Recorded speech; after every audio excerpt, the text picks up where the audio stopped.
If you're a gay or bi man who's frustrated with dating, fed up with dating, or has just given up on dating, you're not alone. Let's talk about how we ended up here and what we can do about it. Hi, everyone, and welcome to the Better Gay Dating Podcast, the podcast about the art and science of finding deeper connection as men who date men. My name is Ed Bell. I'm a dating and relationship coach for gay and bi men. And so, one of the most common questions I get asked as a coach is why is dating so hard for gay men? Or just why are so many gay men so single? So, that's exactly where I wanted to start with this podcast. In fact, a few years ago, I started work on a book called Boys Who Like Boys, a self-help guide to dating and relationships for gay and bi men, specifically to answer the question, why is meaningful connection so hard for gay men to find these days? What I discovered is that there are basically three fundamental reasons why, so let's talk about each of them. The first reason is simply that growing up gay or queer affects how we live and love. You know, relationships in general are challenging, and it's true that dating is hard for all kinds of people right now. But being gay or queer does significantly impact how we see ourselves, think about relationships, and connect with each other. For starters, gay and bi men get relatively few role models growing up. Most of us were raised in straight families and just left to figure out relationships alone, often with lots of hiding and shame. Queer relationships are different in certain ways. That's one of the big reasons I became a coach. And without clear role models or support, a lot of us are just winging it, somewhere between hoping we'll find what we want and fearing it just doesn't exist. But one of the biggest factors here, and one of the main focuses of my coaching work, is how growing up gay or queer impacts us emotionally when it comes to making connections. The short version is that growing up gay or queer exposes us to enough rejection and invalidation that we become really good at avoiding and editing and filtering ourselves as adults. Essentially, we adapted as a survival mechanism and learned that we had to be careful about when and where we could be ourselves to avoid the worst kinds of rejection and shame. While as a society we've made a lot of progress in terms of queer rights and acceptance, as we're seeing right now, we still can't take that acceptance for granted.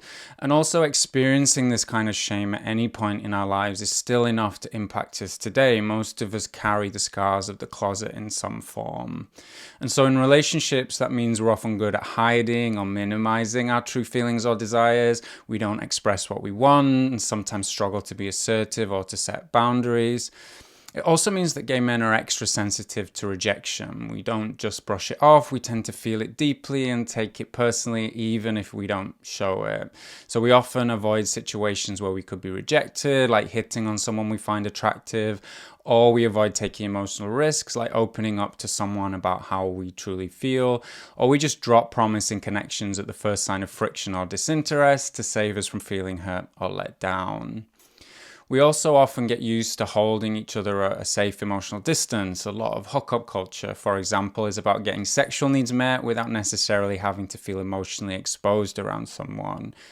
And more generally, the quote-unquote scars of the closet mean a lot of us do have reservations about feeling truly seen, and so we become masters at selectively editing ourselves or performing based on who we think we should be, which tends to create relationships that don't truly feel that deep or connected. It's hard to feel seen and accepted if we're performing or filtering ourselves like that. And to be clear, there's absolutely nothing wrong with casual sex or short-term relationships, and not every connection has to be deep and meaningful. But when this kind of emotional or everyday avoidance becomes a habit, it can really make us feel lonely, even if we're physically around other people. And so, yeah, in short, these issues all come down to the shame and trauma that come from growing up gay or bi in a world not built for us. Because this trauma exists on a community level, building strong, stable relationships means we have to both deal with our own side of that and get good at seeking out partners who've dealt with theirs. And you know, many gay and bi men are doing great work to navigate all of this and become the people they need to be to let in the love they want. But the fact remains, as a community, we carry a lot of emotional baggage that deeply affects how we connect and interact with each other. Now let's move on to reason 2, how being raised as men affects how we think about relationships.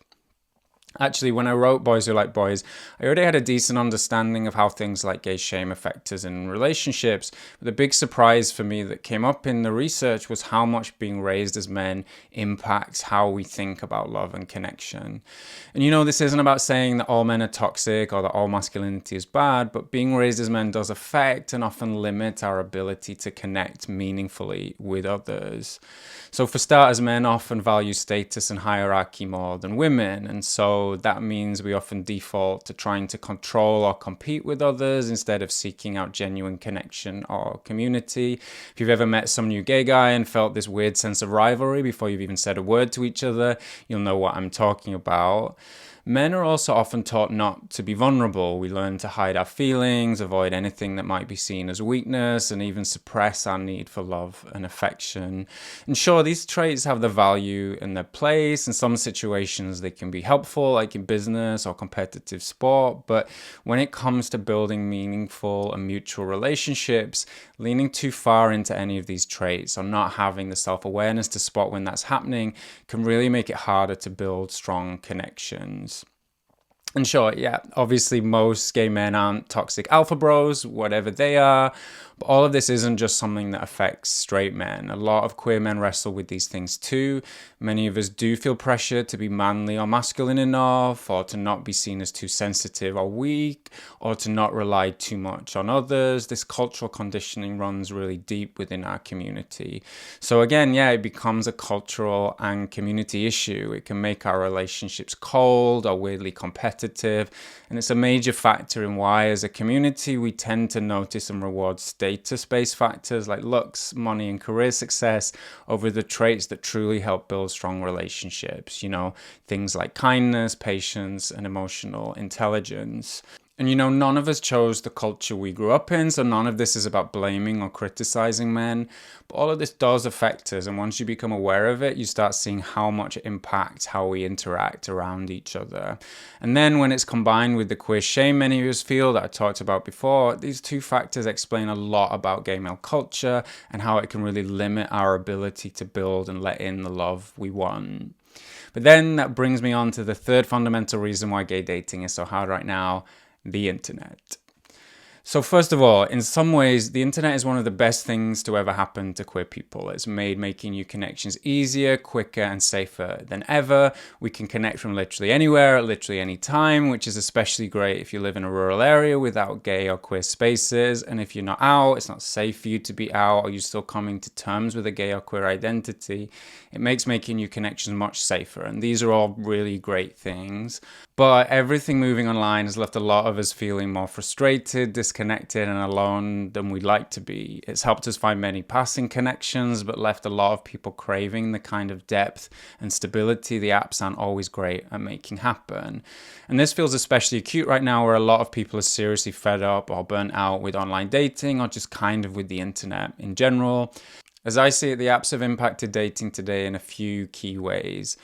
One of the biggest is just that there are too many options, something that's called the paradox of choice, the idea that human brains work much better with limited options, and having too many leaves us overanalyzing and stuck, unable to make good choices at all.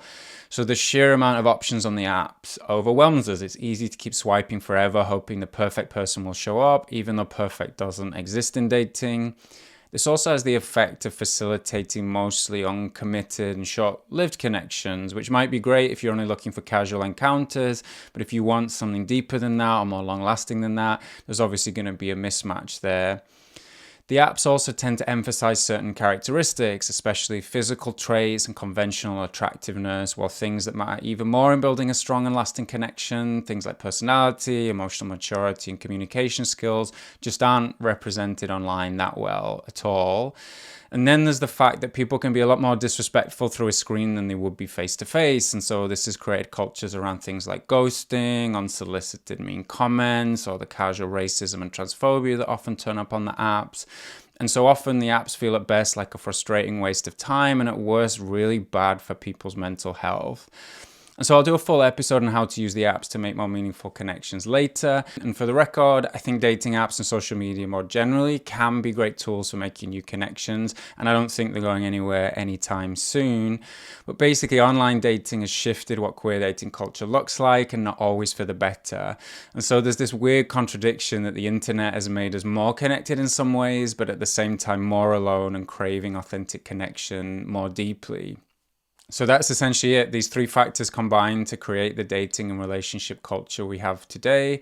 They're all factors in why, as gay men, it can feel like we have a well-established sex and hookup culture and clear language and etiquette around that. But our dating culture often feels like a free-for-all, or like stable long-term relationships just don't exist. And obviously that's not true. There are plenty of gay and bi men in happy long-term relationships, and plenty of gay men make great new connections every day. And of course, long-term relationships aren't the only kind or the best kind of relationship, and there's also plenty to enjoy about gay and queer culture exactly as it is. One of the biggest things that comes up in my coaching work is how whatever type or types of relationship people are open to, many of us are looking for a stronger sense of connection. We want to exist in a relationship culture that's less bruising and alienating. We just want to feel more confident and optimistic about building deeper connections with others. And sure, at this point, you might be thinking like, wait, he's just going to bring up all of this stuff and not give me any tools for dealing with it. And sure, that's exactly what I'll dive into fully in the episodes to come. But the short version is that yes, we can heal the ways that growing up gay or queer is stopping us living more authentically and building more meaningful relationships.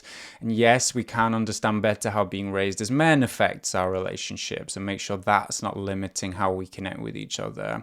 And yes, we can use the internet to make connections more intentionally and find ways to make new connections in person if that's something you want to do or something that interests you. In short, none of this conditioning or culture is our fault, but as I see all the time in my coaching work, we do have the power to evolve beyond it. We can decide to show up differently in how we date and connect with each other. We can build new relationship skills and heal the wounds that need tending to if deeper connection is what we want. And if that kind of personal growth is your jam, by the way, I'm really glad you found this podcast because that's exactly what I'm here to talk about. For future episodes, please make sure to subscribe wherever you get your podcasts so you don't miss out as they drop. And if you watch on YouTube, leaving a like or comment really helps new people discover this podcast and grow this community. Feel free to say hi and let me know what topics you'd like me to cover in future episodes. And if any of what I've talked about today resonated with you, whether it's the emotional impact of growing up gay or queer, the challenge of showing up more vulnerably as men, or just feeling stuck in this dating culture that often feels disconnected and confusing, they're exactly the sort of things I help clients work through in my coaching. And I'll say good coaching isn't about just handing you a 5-step plan to a perfect relationship, but it is about helping you understand what's really getting in the way of the connections you want and supporting you as you build relationships that feel healthier, more grounded, and more authentic to you. So if you want to feel more confident in dating or something's just not working for you and you want to understand why and what you could do about it, just head to bettergaydating.com to learn more and sign up for a free discovery call. Thanks so much for listening, and I'll catch you next time.